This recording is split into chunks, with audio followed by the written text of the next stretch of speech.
maybe like 5 or 6 in the morning. It was like I just woke up and I was like, had this like I need to talk to her, whatever. And so after I got up, maybe around 7, maybe 8 o'clock, she called me. And when she called me, well, she texted me and she was saying, I don't know what's going on.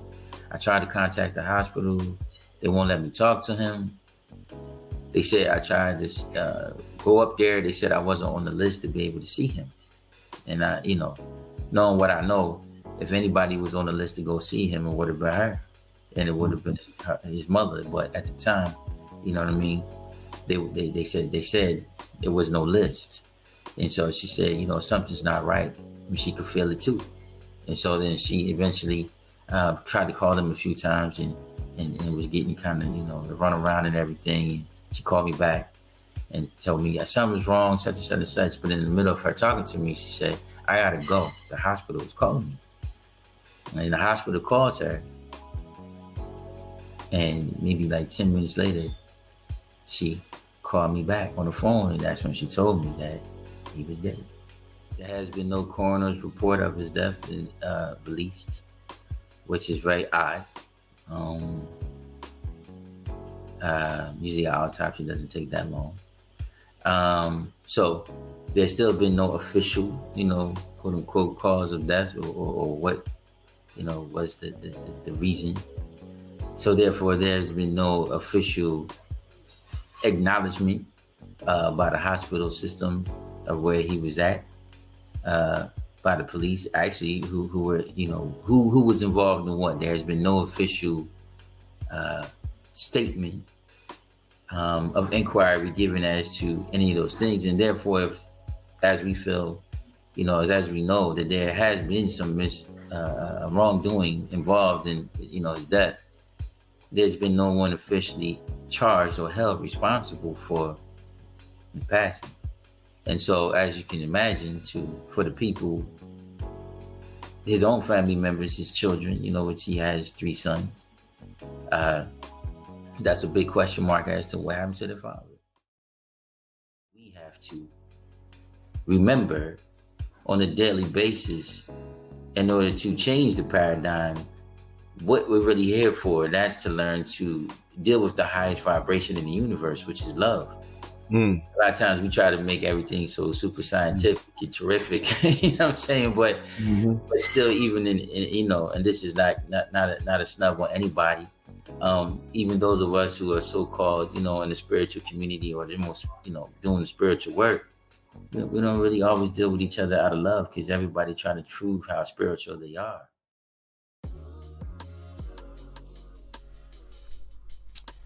We are the marksmen. We're fathers and we're sons. We're older men and younger men, having conversations, talking about life and how life is experienced by us all. The different unique experiences that we have, we can share. And our lives are enriched when we share our experiences with one another. And it's just a joy to have a connection between the generations, to make sure that we continue to build our legacy as men for generations to come. We want to give the next generations, at least 7 of them, something from us. And we want them to benefit from what they get from us, because they will always get something. Will they know what it is? We want our future generations of men to know what it is that they're getting and what they're building upon. They're building upon something powerful. They're building upon something real. When it comes to relationships between men of all ages, that is powerful and is very significant and necessary. It creates a healing network of exchange of energy. Because yes, wisdom is healing. Passing on knowledge and building upon the knowledge that has been passed on to you is very healing. So we are the marksmen. We are the men and the boys that connect continuously to make each other stronger and more healthy. Enjoy the podcast.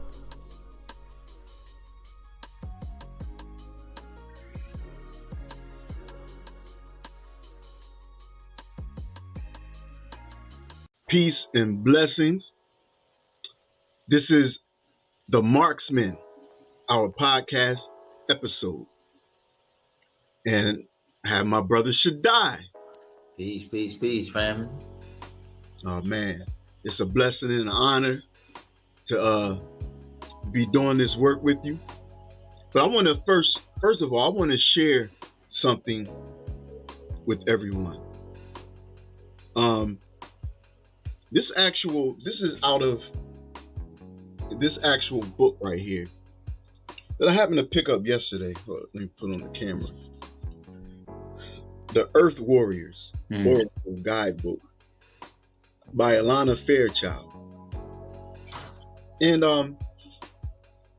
although we have our unique perspective as far as being marksmen, where we're fathers and sons, older men and younger men who are bridging the gap between the generations and working together to support one another and build a strong legacy, continue and to build and maintain a strong legacy of manhood for generations to come. But you and I, we have a special relationship, and we'll get into that. We're lifelong friends, of course, since 8 years old. Right. At least 8 years old, third grade. But more than just friends with brothers, but more than just brothers, it's a deep, powerful soul connection. It's like we both came on the planet, we met early, and we're on the same path doing the same work, the healing work, the warrior work, And so this Earth Warriors, to me, the things that she said in the introduction really encapsulates who we are, and I want to share that with you, and just see how you resonate with it. So it's just a couple pages, but it says Earth Warriors are healers and transformational leaders for a more beautiful world. They destabilize the status quo with their innovative attitude and higher consciousness, defying convention and living from the heart. They are not afraid of change. They embrace it and lead the human race forward into new ways of thinking, being, and living in this world for the greatest good. Earth Warriors seek love as their leader and wisdom as their guide. They question authority and respect only what is shown to be wise and true. They nourish conscious community relationships and envision a hopeful future for all upon the earth. They connect with the collective soul of humanity to bring that vision to life by working with each other according to their talents and wisdom. Earth Warriors know what is true in their hearts, and they refuse to be conditioned into fear, apathy, complacency, negativity, violence, or overwhelmed by mass consciousness. Nor do they despair. They have enormous positive energy and a passionate desire for meaningful contribution and constructive sacred purpose in this world. Earth Warriors love our planet with passion, devotion, and fierce wisdom. Willing to take action for the heart's truth, Earth Warriors shine light into darkness when those who trade in fear would wish to keep it hidden. Earth Warriors are the wise guides who show the way toward a future world that is bright and honoring of life. They are new world leaders in the making, the solution creators.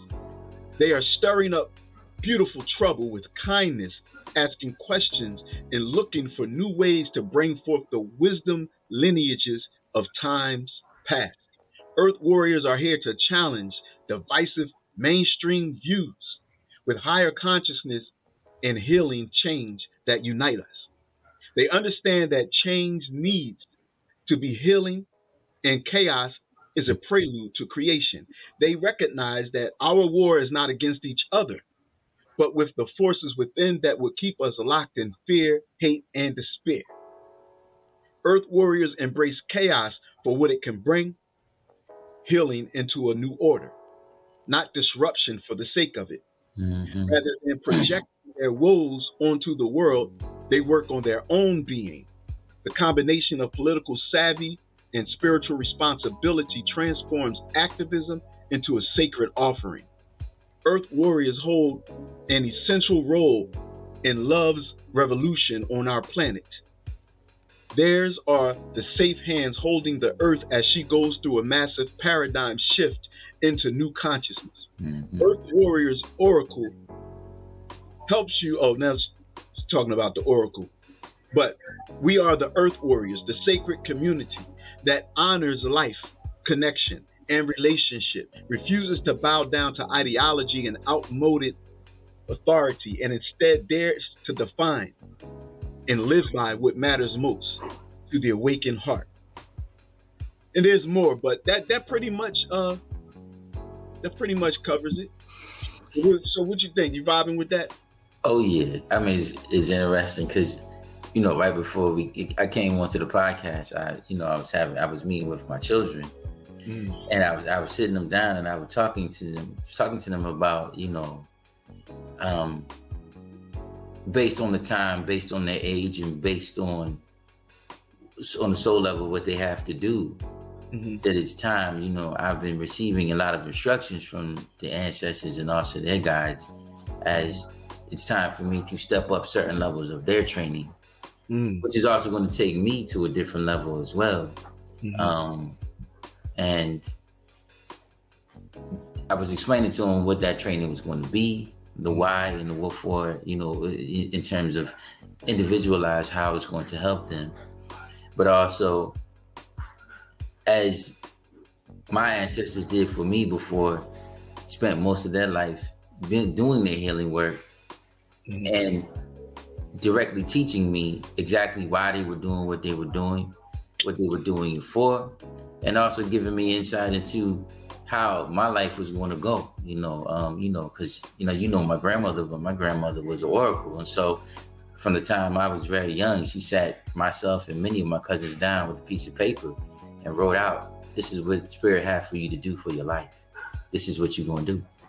And you're going to fulfill this purpose because this is what the purpose that you came here for. And so they've been giving me, a lot of insight from my own children, which as a father, but also as, an earth warrior, makes you have to step out of your comfort zone in order to prepare them for their journey and their mission. And also the responsibility of those who are going to come behind them, because they have to continue to pave the way and prepare the way for, the ancestors that are coming back to them at certain points. And for them to be that point of light. So that book, it definitely resonates with me in that way. And also when we talked the other day and I was saying about, musically, there was a time where, I've always known, but when I was just asked, the ancestors and my own soul, okay, well, what am I really to share with the people?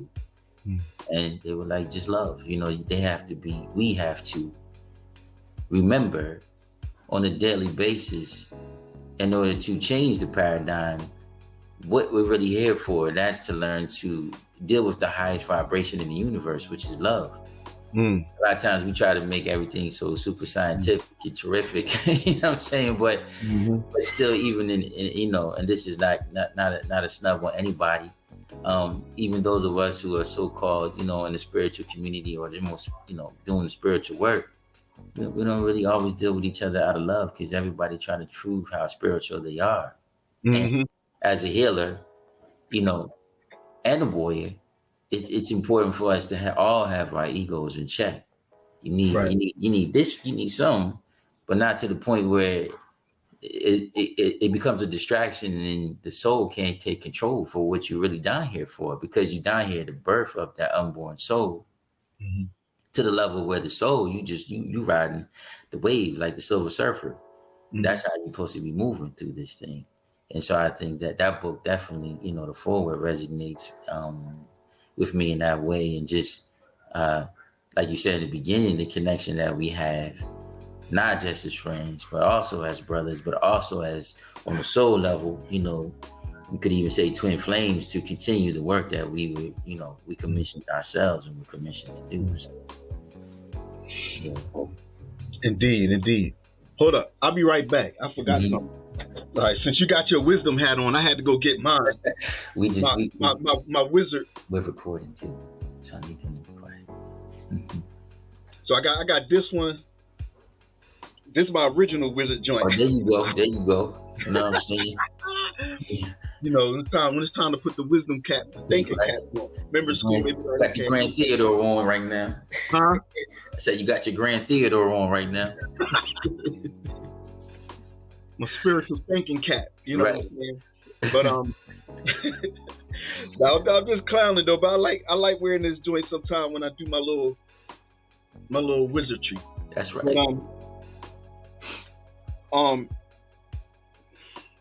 But in all seriousness, let me center this talk from the heart with the prayer. First of all, we give thanks to the Most High and our ancestors,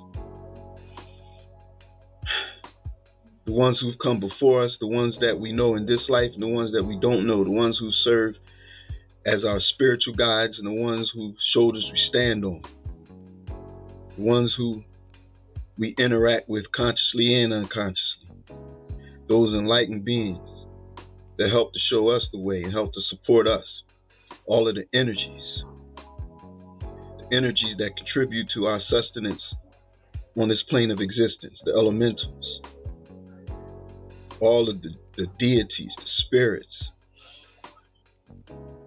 and give thanks to our bodies.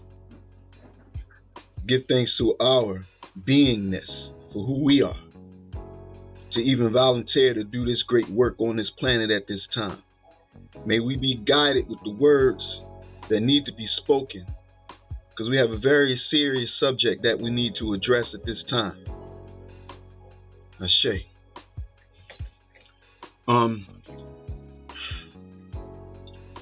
So our good brother, who's well known around the world, for those of the hip hop community, and I would say, the conscious hip hop and the underground hip hop community, and some mainstream, if I can say that.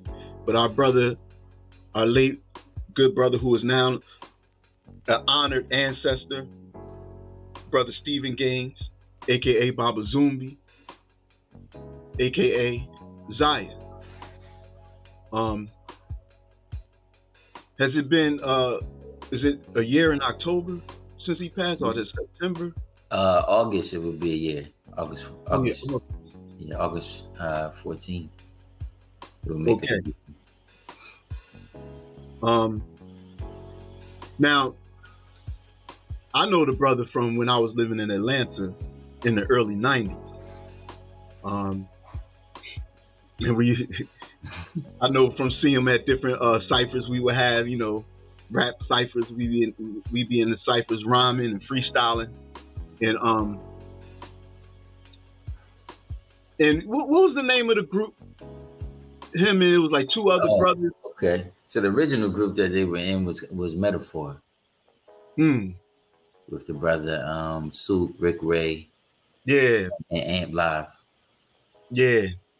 Yeah, I remember that. See, I remember seeing them at Cypress freestyling, been in a few of them, I'm like, yo, them brothers, they got skills, man. They could flow really well.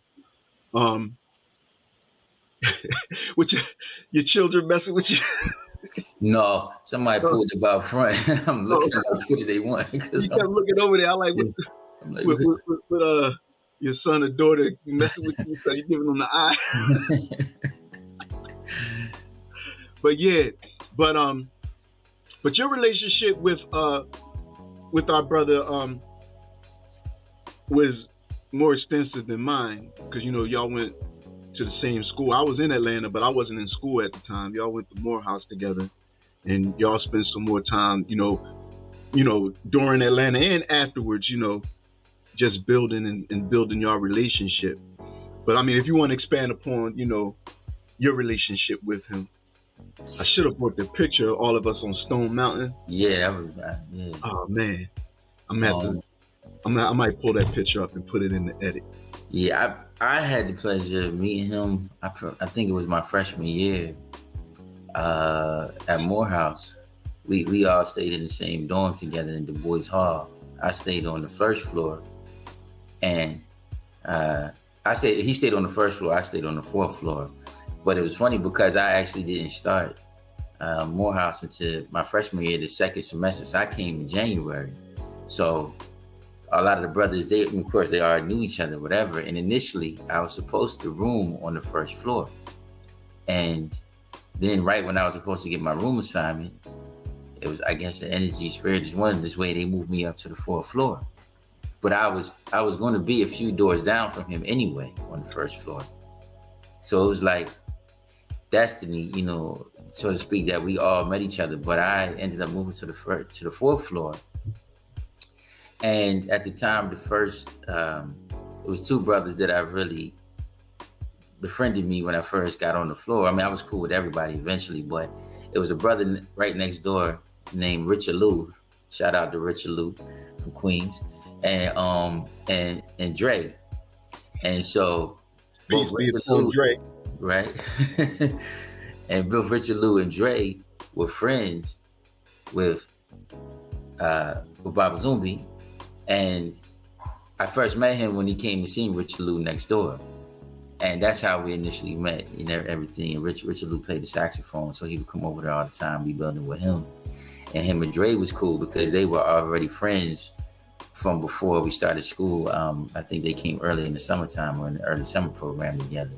And so from that early meeting, like actually in the beginning, we didn't even really talk about music like that, or that we both did music, anything. It was just like, I met him, but it was something about him, his energy that right off the bat, like I just connected with, and over time, of seeing him, it was like every time I saw him, it was just something about this brother. Something about this cat. I'm supposed to know this dude. I don't even know all the reasons why, but it was just something about him that at the time I knew. I became fast friends with Dre first. So me and Dre was like, we was kicking it. And eventually over time I got to meet Amp, because Amp stayed on my floor as well. And a lot of the other brothers that eventually even formed a group later on, Series B, that was, a jazz group that was out. We were in Atlanta at the same time in the early 90s that did a lot of work for a lot of artists later on, like Indy Irie. They were on my floor too. My brother Jendayu, in Silver Springs, Maryland. Shout out to Jendayu. A lot of brothers was on that floor, on that fourth floor. There was a lot of cats on that fourth floor. And as I used to come up all the time and be building with us. And so that's where our first initial meeting took place. But even when I would go out on campus, it was like he just always had this energy and this light about him that attracted people. For him, he was a tall brother, and 6'3", and he would go out and like it would always be people who would be drawn to him. I would just notice, like the girls would be drawn to him, the dudes he building, you see him towering above everybody. And he would just always be, just building with cats, talking. He even at Morehouse, he was very popular, and just he had just that energy about him. You could see it, early on, and then over the time in school, over the next few years, our paths just kept crossing, and eventually, mainly through Dre, we just started adding on more brothers to the cipher that, you know, we all had the same interests. You know, a lot of us went on to be healers in our own way. We really just formed our own little brotherhood. And music was like the center, one of the things that was the center of like that connection. So we came up together doing music. It's like I had so many basement tapes of like us just rhyming in the cipher with Chauncey, and like, you know, hit and record, and cats would just fall through in between class. It was like these was the early days when Metaphor was still going on, but then eventually they broke up, and then him and Am got together. And so it was like we came up, you know, in the rhyme ciphers, chopping it up with each other, sharpening our skills. We would just, you know, it was always a beat going on and a cipher going on between class or something like that, where we were always, you know, getting it in. And that's really, you know, musically how we really connected. And then eventually we moved off campus, and him and Dre lived upstairs. I lived in an apartment downstairs in this real big house. And sometimes he would be upstairs, you know, I would hear him rhyming through the floor upstairs. He'd always be up there working on his craft or whatever. Then, you know, I would be downstairs doing my thing. Later on, he told me, yeah, sometimes I used to come by your door and just listen to you practice. You be in there rhyming over the records or singing or whatever you was doing. I would just be, you know, come to the door and listen for a minute. You didn't know I was there, but I would just be listening, vibing. I'd be like, you know what, man, I'm going to go upstairs and write something else. Cause, you know? And so that's really how it was. But eventually, you know, man, we became really good friends and, like, you know, brothers. And so over the years, you know, we always maintained that friendship. And, you know, as Spirit had it, for most of us, even in the 90s during that time in Atlanta, it was like a port for those Earth warriors to come together to prepare themselves from, you know, for their journey that was going to take us outside of college, or things that we were already doing, but we would take to a bigger level. And, like, you know, we had a lot of time in Atlanta. Even after we graduated, they stayed for like 2 years, and we were still working on at Cypher Zero with Sean, and, you know, just doing songs with other groups and just doing a lot of other stuff. But eventually him and Amp decided they was going to take their mission back to Cali. And so for there, they went to Cali, and eventually, you know, they did their thing to where it took off to the level where, you know, Zion I to be today. And so, you know, he was always very conscious of, you know, what he had to say, who he was, the truth to his mission, and what that really meant. And he never took himself to be bigger than the people or bigger than the information that Spirit had for him to share. He was always like just a very transparent person, an individual, very humble for the level of skill that he had, and what he knew he was sharing. I mean, definitely, Aquaman's on stage, being able to change the energy of the crowd and to get people to look deeper within themselves, because that's really what he understood his mission to be. You know, just always a very loving cat, and just a very loving father in person, and I think that, you know, the world at large, you know, if you were into hip hop in the early 90s, if you look back when they had Source Magazine and all that stuff, you know, he and Amp won like unsigned hype, you know, independent album of the year, I think like twice. And so, you know, on the underground, if you was really into hip hop, especially, you know, in the Bay Area and eventually worldwide, like you would know, you know who he is. But on the soul level as a healer, you know, his what he had to do went far beyond the music. Mm-hmm. And I think that, you know, of course, the unfortunate circumstances surrounding his passing is, you know, partly why we're talking about this today, outside of, you know, just our friendship with him, but that the world at large, still, those people who loved him in the community, both in the Oakland and San Francisco community, but around the world, still need to know, want to know, you know, what's going on with his case, and exactly what's going on with the events surrounding him. And in regards to our friendship, you know, us knowing him for so long, you know, and us also being the ones, for those of y'all who will watch this podcast who don't know, we did his his transition ceremony, if you want to say it like that, Baba Zumbi and I. So we, there was a lot of things that went on behind the scenes that we'll probably maybe get into later on, surrounding his passing, which makes, what we're going to talk about even more poignant, so. So I don't know how deep you want to get.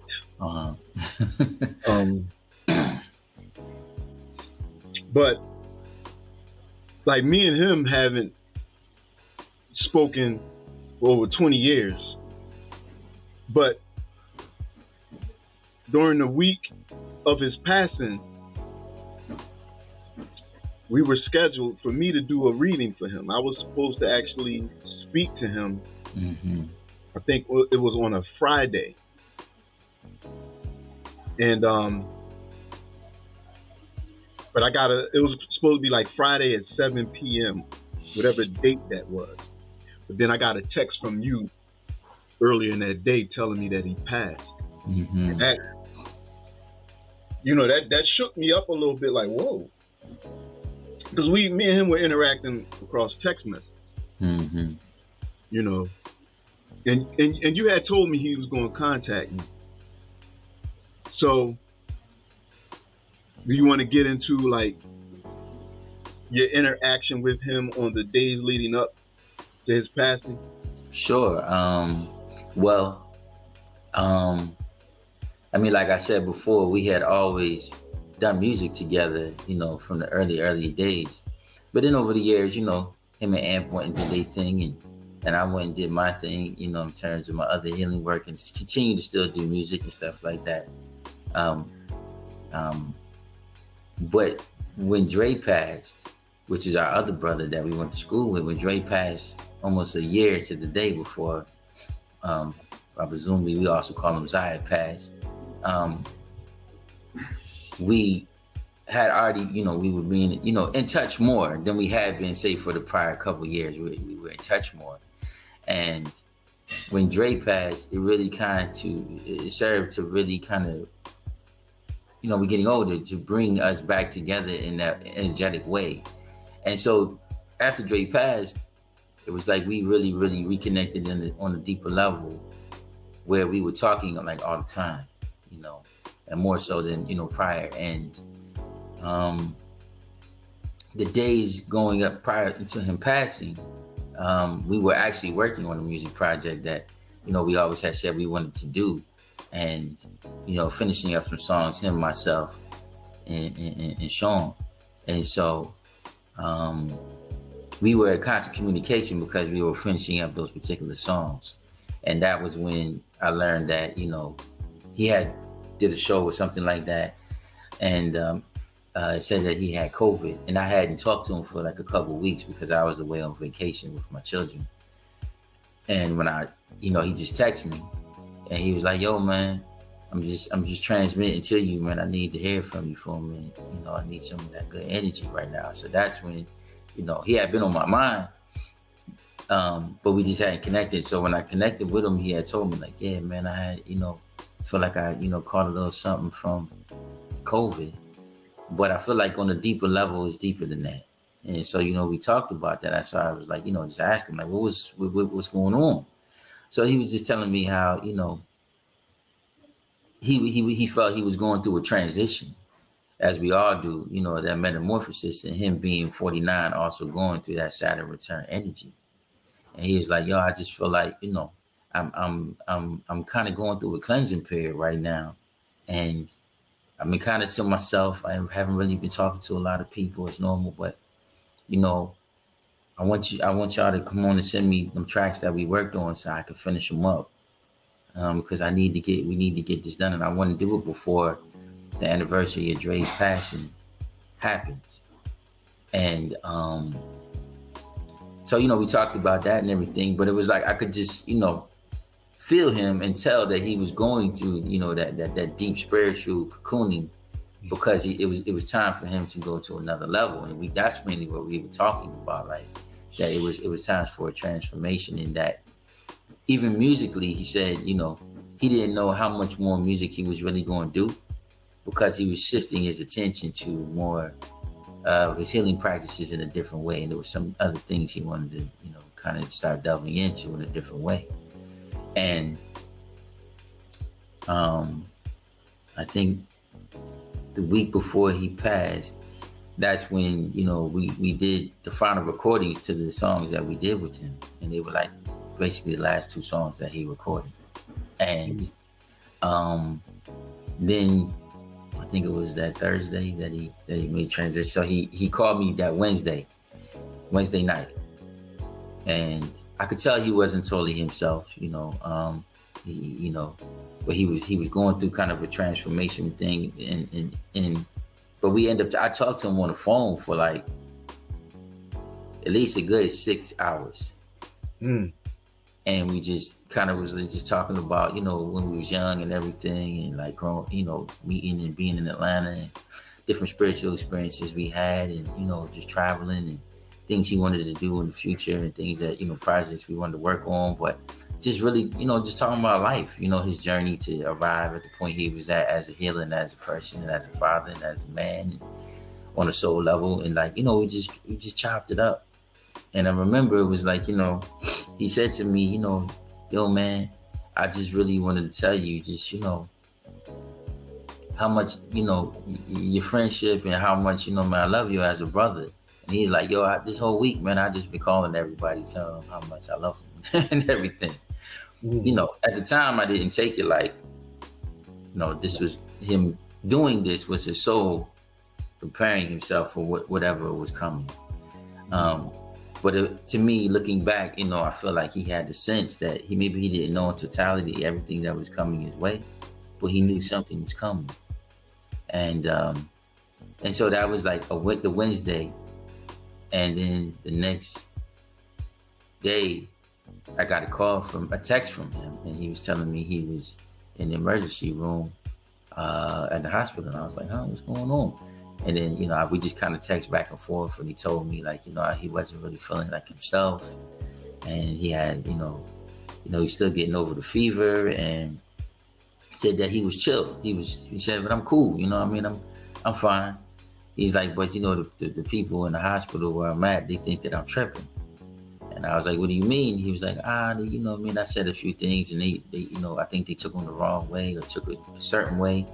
And so they think that, I'm not, fully present, I guess. And he's like, nah, but I'm cool. And then he said, the conversations we had before about music and things that we need to still do, I just wanted to let you know that I'm fully behind you. Like, I'm gonna be there. But the way he was saying it was like, I took it like, okay, literally, okay, yeah, he gonna be there. But the way he was saying, like, he wanted me to know, like, he was gonna be there no matter what. And so that was in the evening time, and then he told me he had to go, and that day was gonna move him somewhere else to another part of the hospital, and that he wanted me to stay in touch with his partner Mia, who, and that he would, he wanted me to keep in contact with her. And then he, at the time, texted me this list of people, and your name was one of the names that was on the list. And he texted me the same list, and it was a whole, a list of brothers and phone numbers and stuff like that. At the time, I didn't really know what the list was for. And I just was like, okay, at the time. And then later on, he said he had to go. And then shortly after he got off the phone and stuff with me, he texted me a couple of times telling me he loved me. And then there was maybe like a gap between 2 hours or so. And then I got a text from Mia, his partner. And then she was saying, yo, Steve, he wants me to stay in contact with you. So, everybody knows where he's at or what's going on through this process. So she and I then began to text back and forth, a few times during that night. She told me what happened. And I just told her, well, if they're moving him to a different part of the hospital, I wasn't sure where they were moving him to. I didn't know yet. So, I would just kind of keep him in prayer and If you find out more information in the morning, I'll check back with you. So that whole morning, that whole night though, I didn't really sleep. I just had this feeling, deep inside my spirit that something wasn't quite right, and I couldn't sleep, and probably about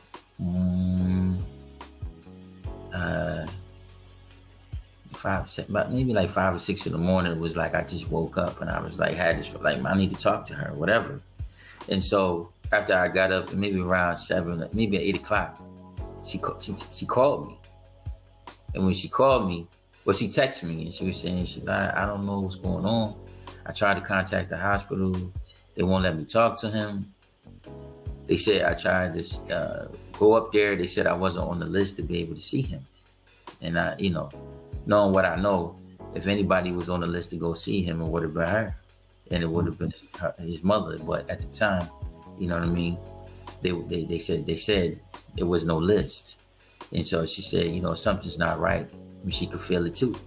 And so then she eventually tried to call him a few times and was getting kind of, the run around and everything. And she called me back and told me something's wrong, such and such and such. But in the middle of her talking to me, she said, I gotta go. The hospital was calling me. And the hospital calls her. And maybe like 10 minutes later, she called me back on the phone. And that's when she told me that he was dead. And so, for the first, literally, few hours outside of the police, the people at the hospital, no one else knew that he had made transition except for she and I. Not even his mother, because the hospital didn't call his mother right away, which I found to be very odd and strange, Mm-hmm. And so immediately it didn't sit right with me. Deep in my spirit, in the core of my spirit, I knew that something, wasn't right. Mm-hmm. And so that was the initial,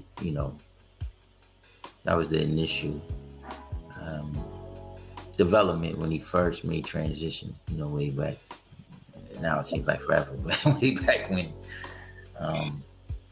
Mm-hmm. So there are friends, loved ones, people in the community, us included, who believe that he passed under some very suspicious circumstances. Just put it out there. Believe he was murdered.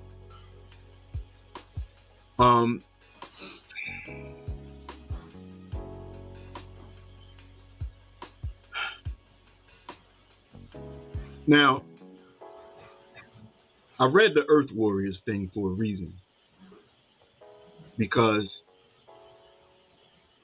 we know that we are on a spiritual path of spiritual evolution, and we deal with certain things from a certain level of consciousness that is growing in popularity around the world as far as more and more people are awakening. But the mainstream thought and the mainstream mass consciousness does not really accept or feel that communication with the spirit world is valid. That once people pass, they're gone and there's no communication with them. But we know that there's many people of the community who do have the understanding of that spiritual technology. And so we interact with the realms beyond the physical. And in those spiritual spaces, it's not odd. But if you're not in that type of consciousness and space, it may seem kind of odd. Mm-hmm. So being, the spiritual warriors that we are, we just going to speak on it, So let's speak on some of the communications that we had with our brother once he transitioned. Okay. Well, the earliest communication for myself was the day after he made transition, and I talked to Mia, and there was still not really a lot of information coming forward as to what happened to him. You know, we talking about less than 24 hours after we found out. So that evening, going into that evening, or that later that the evening going into the early morning, from the time we found out that he had made transition, that night I had a dream, and in the dream I saw him, and he was lying on the floor, and there were 4 or 5 people holding him down, and it looked to be orderlies of some type, and he was screaming, "Get off me, get off me, let me go, get off of me, get off my neck." And it was a struggle. And then I woke up from that particular dream. This happened probably about 3 a.m. Shortly after I woke up from the dream, my wife was laying next to me, and she woke up because she could feel my energy. And then she turned to me and she said, "What is it?"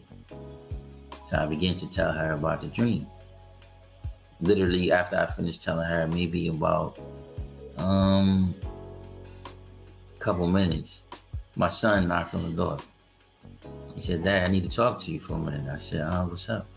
He said, "I was on my way going to the bathroom. And when I came out, something brushed by me." And I said, He said, and so when I came out of the bathroom and I opened the door, when I turned and sat in the seat, sitting in the chair in our foyer upstairs in the game room, he said, "I saw Uncle Ziah sitting in the chair." Now, I hadn't told him that he had already made transition yet. Mm-hmm. And so I said, "Yeah." I said, "You know, he made transition yesterday." So I talked to him for a good 15 minutes or so. And then, kind of calmed him down and everything. I told him, "We'll talk about this later. You just go ahead and go back to bed. It's okay. His spirit is just here." He went to bed literally 5 minutes after he closed his door. My daughter came and knocked on the door and said, "Daddy, Daddy, Daddy." Said, "Somebody is in my room." Mm-hmm. And he was touching me on the back of I know it's a man. He was touching me on the back of my back, and he was patting me. And then I, was looking. I thought it was you, but it wasn't. And when I looked up, I saw Uncle Ziah. Mm. So then, at that point, my son had heard her talking. He came back, and then so we just brought both of my children into the room, and we sat down. We talked to him had a conversation with him, and they ended up just staying in the room for a couple of hours, and we just talked about it, talked about him, so on and so forth. So that was the initial beginnings of him letting me know, "Okay, man, this is I'm here, man. I need you to pay attention," so on and so forth. And so after that, I talked to Mia the next day, and one of her friends was on the phone with her as well. And then she told me at the time, "Well, we found out a little bit more information." But before she started to tell me what happened, I said, "First, let me tell you about what happened to me last night when his spirit came and told me, I saw in my dream what happened to him." And I described to them what happened and everything, what I saw. And they said, "Well, that's almost exactly what we were told happened at the hospital." I said, "Oh, okay." And so then after that, I think I talked to you, and you were telling me about how you were supposed to have the reading with him on that Friday, and you couldn't sleep the whole night. And so I'll let you speak on that a little more if you want to.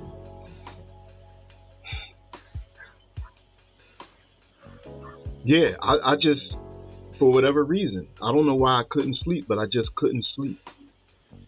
And I don't exactly remember what I felt was keeping me up. But I was just up. But I remember wondering, because we were supposed to have a reading, I think maybe like a week or two before then, but he just didn't make it. And he didn't follow up with the call. So I remember just wondering, is he going to make this call. And I remember like throughout the day, just kind of expecting just not to hear from him, that the call might not happen. Mm-hmm. You know, because it happens sometimes when, especially with people that you know, when these type of things, like when they schedule to get readings sometimes, but they never really interacted with you on that type of intimate level. Mm-hmm. Sometimes they don't follow through with getting the reading. So I kind of was just open to that possibly happening, but then, you know, like that night before, he did confirm that, you know, we was gonna, you know, do it, you know. And so, yeah, so then, but then that next morning when I was talking to my son, you hit me with that text. Yeah. So now, you were like in your further communications with him. Now, see, I don't know how much that you want to share. And honestly, I don't know how much that we should share Mm-hmm. about Wow. these communications. Good. But we can. Right. I mean, Well, you know, yeah. Well, I mean, after that initial, his spirit coming forward, you know what I mean, and making himself known to us after he made his transition. There were a series of events going on surrounding, you know, his communication with his fiancée Mia, and me traveling to San Francisco to, you know, go see about her and his children, and making communication there with him in San Francisco, and his spirit coming forward while I was there, based upon some work I did with her, to communicate with her. You know, now I won't get into all the things that were said or whatever that he, you know, wanted to communicate, because a large portion of that was really for her. You know, but as far as for what he communicated to me, was that this was not an accident. That it wasn't an accident. And so I spent a few days in San Francisco and everything. And this is like, I mean, we're talking less than 48 hours after it happened, I was there. And so most people didn't really even know I was there or anything like that. And I purposely kept it that way because I knew that, you know, it was like my for what I had to do, it was for me to go ascertain that information on the spiritual level for myself, and also because he was right there with me. And so after I came back from San Francisco initially, 2 weeks after that, I had a pain so terrible and sharp in the back of my neck for 2 weeks straight that it was almost to the point that was incapacitating me. And I had a headache. You know, I don't get headaches.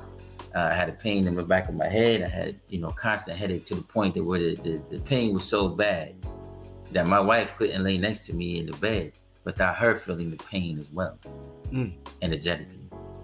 And the pain I was experiencing was the pain that of whatever happened to him. Like we said, as we believe, as a result of him being murdered at the hospital. And because his spirit was there and communicating me, I could feel what happened to him, as well as him communicating to us that we needed to help him, because a lot of times, as you know, as we know for what we do, that when souls pass very abruptly, that they often, it's a shock to them, and they also get stuck in different realms, so we say, where they need some assistance to get back, to free themselves to where they need to be. And also when it happens in a violent manner, and it happens that particular soul will be angry about what's going on. And unlike when Dre passed, you know, it was upsetting. But when his soul came to me, it wasn't the same level of upset as when Ziah passed. It was an anger. it was an anger, and I could feel the upset in him, just being angry about what happened to him.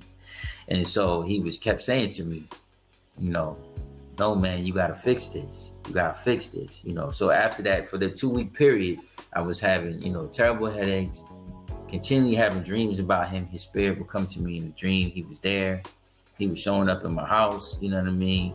And my children were seeing him. And so this is not beyond the realm for what we do. Maybe the average person might, freak you out or whatever, but that's quite normal in our world.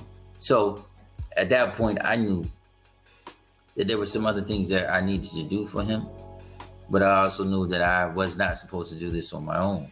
And that's when, we sat down and talked, and ended up having a service for him, a particular type of misa for him, to help bring his, with some other people that we know, to bring forward some additional information as to what happened to him, and to help his spirit cross back over to where he needed to be, in a place of peace. At that time, when I went to San Fran in the beginning, that's when me and his partner asked me would I do his ceremony for his transition ceremony. And honestly, at the time, as his, one of his friends, you know what I mean, I was still just taking in everything that had happened to him. I hadn't said yes to her, or that I would do whatever, but his spirit very strongly came and told me I want to do it. And plus, at the same time, I had communication with my mother. She had called me, and when I told her Mia had asked me about doing the ceremony, she said to me, I kind of thought that you would end up being the one doing the ceremony. That spirit came and showed me that. So I said, okay. And then after that, I knew immediately, okay, the Zumbi was supposed to be, the person who, the other Babalawo who would conduct the ceremony with me. But not only that, was because he made a point to tell me, in that last conversation I had with him about the interactions of our early days with you specifically. And it was like, after he made that transition, his spirit was just like calling, y'all two. Yeah, him. Contact him and let him know that I need you. So y'all gonna have to help me. And so that's why, how things really begin to transpire after that. In that first ceremony ritual we had on the East Coast, and then the second one we had in San Francisco. Just for clarity. But I also want to acknowledge that his day of passing was almost a year to the day. Dre and him. Sunday of Dre. Yeah.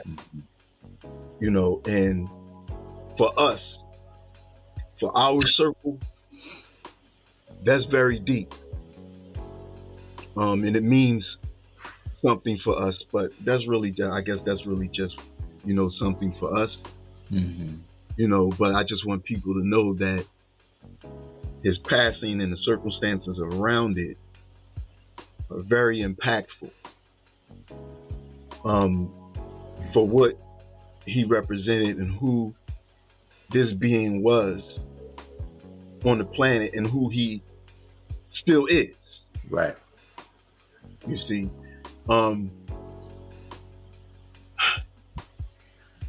So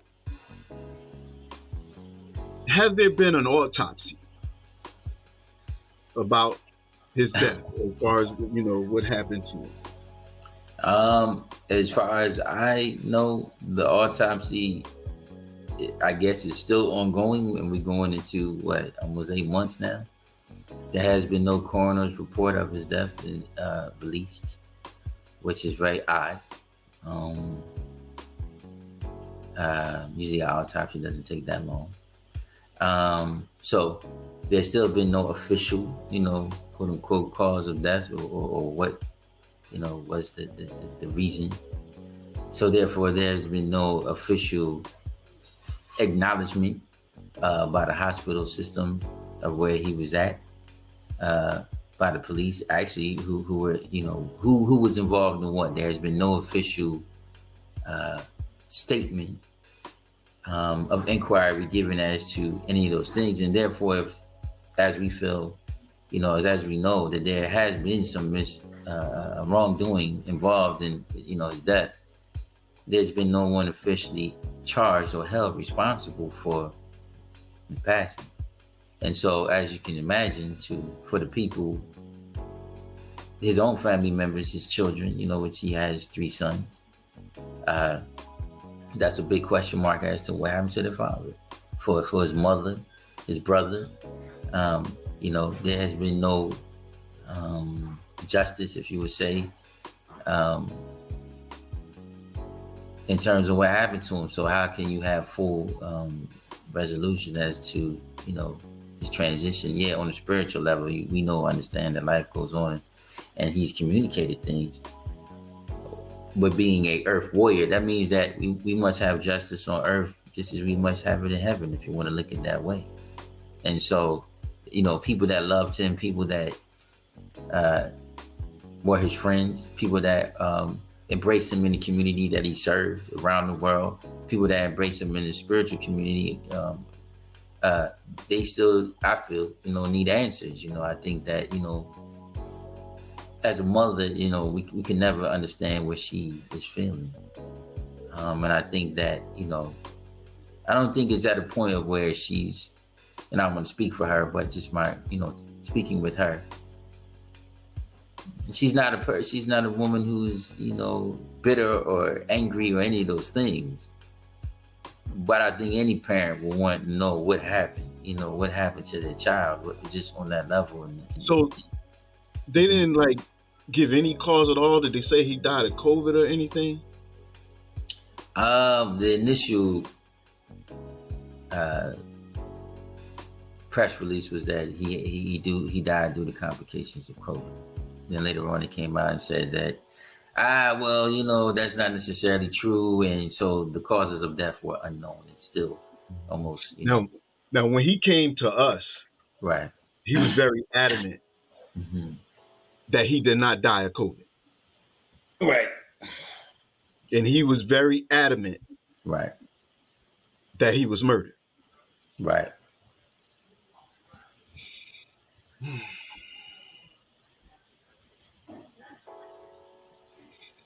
So, is there any legal actions, investigations going on at this time? At this time, there is still a legal investigation going on. I know that his mother has hired, has some attorneys that are working on the case. So yeah, the quote unquote investigation is still ongoing. I'm pretty sure there are some who know the answers, but people have either been dissuaded from coming forward, or the ones who have come forward to tell their side of the story that were there working in the hospital that day.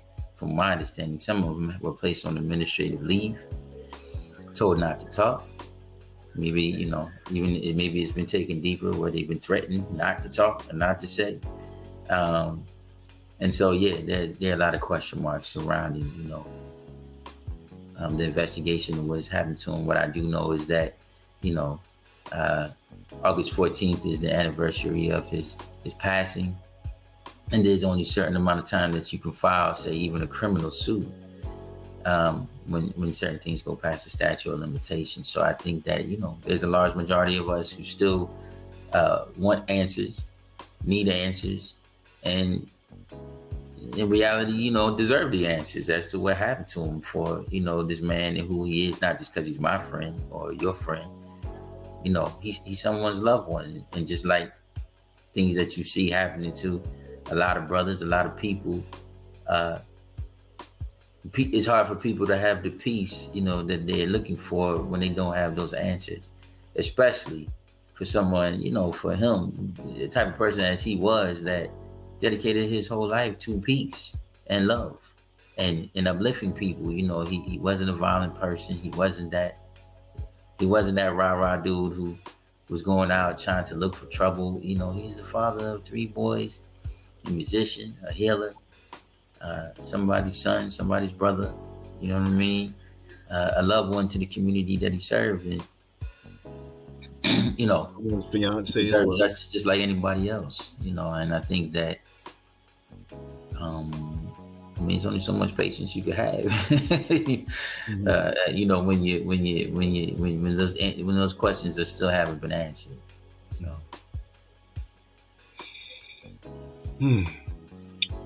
So, is there anything else that you think we should share around this subject?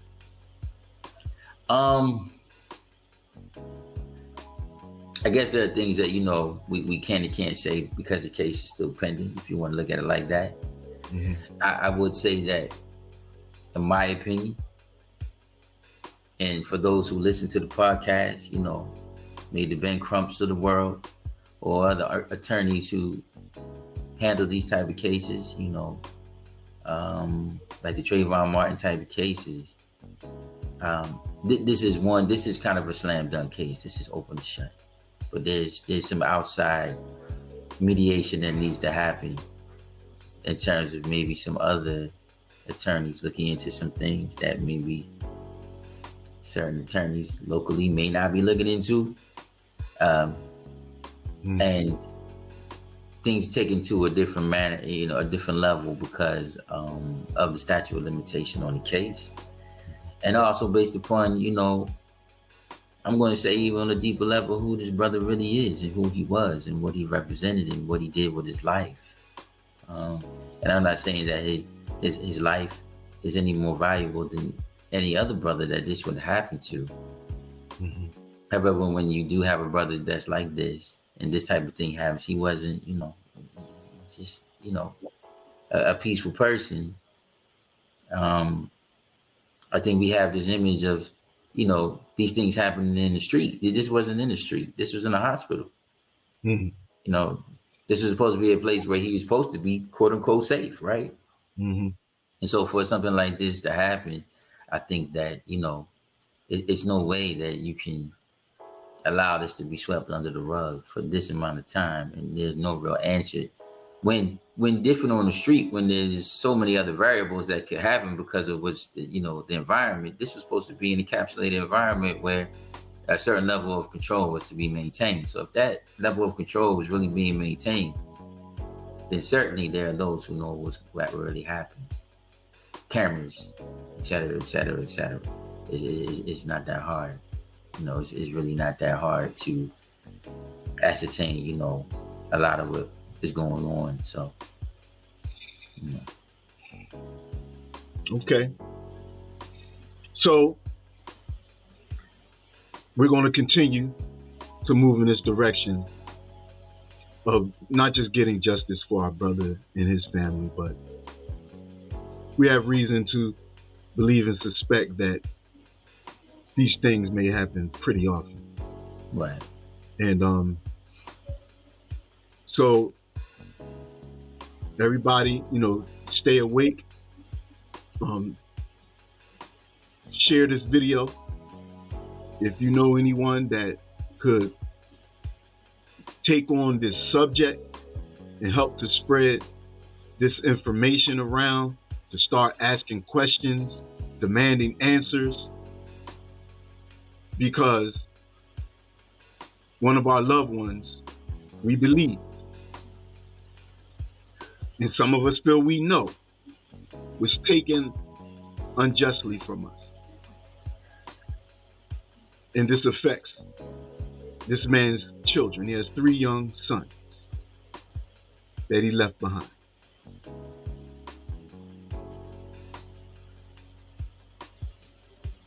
All right, my brother. I thank you for sharing.